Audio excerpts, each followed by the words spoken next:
వేముల వీరేశమన్నకు ఒండ్రుమట్టి వాసన తెలుసు, నాకు కూడా అదే వాసన తెలుసు.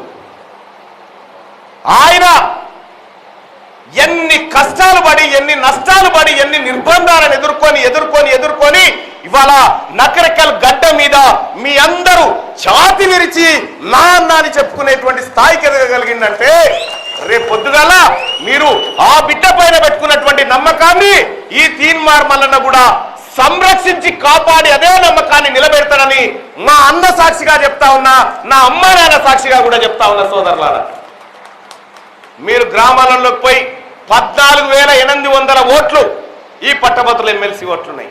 ఈ 14,800 ఓట్లలో నాకు వీరేశమన్న ఇప్పుడే లేచి మాటిచ్చిండు, 14,000 ఓట్లకు నాది బాధ్యత, మా కార్యకర్తలది బాధ్యత అని చెప్పిండు.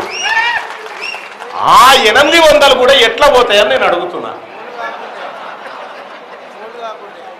పోలు కాకుంటేనా?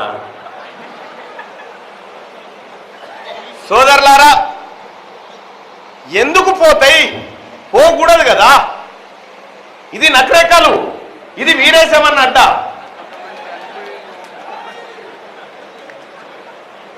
కాబట్టి ఎక్కడున్నా, ఏ సందులో ఉన్నా ఆ ఓటర్ను చైతన్యపరిచి ఆ ఓటర్ ద్వారా ఇలా నకరేకల్లో ఉన్నటువంటి మేధావి వర్గం అంతా వీరేశమన్న వెంటే ఉన్నదని రేపు పొద్దుగాల రిజల్ట్ లో కనిపించాలి. అది ఆ విధంగా మీరు ముందుకు పోవాల్సినటువంటి అవసరం ఉంది సోదరులారా.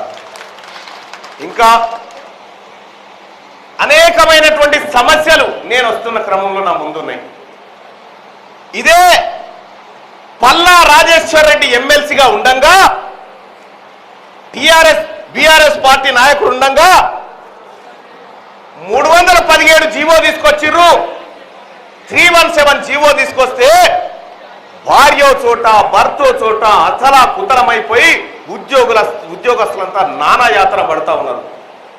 ఇవాళ తీన్మార్ మల్లన్నగా చెప్తా ఉన్నా, కాంగ్రెస్ పార్టీ నాయకత్వం నాకు ఇచ్చినటువంటి బాధ్యతతో చెప్తా ఉన్నా, ఈ 317 నష్టపోయినటువంటి బాధితులకు అతి త్వరలోనే న్యాయం జరగబోతా ఉంది. ఇది ముఖ్యమంత్రి గారి మాట అని చెప్పి అందరికి తెలియజేస్తా ఉన్నా.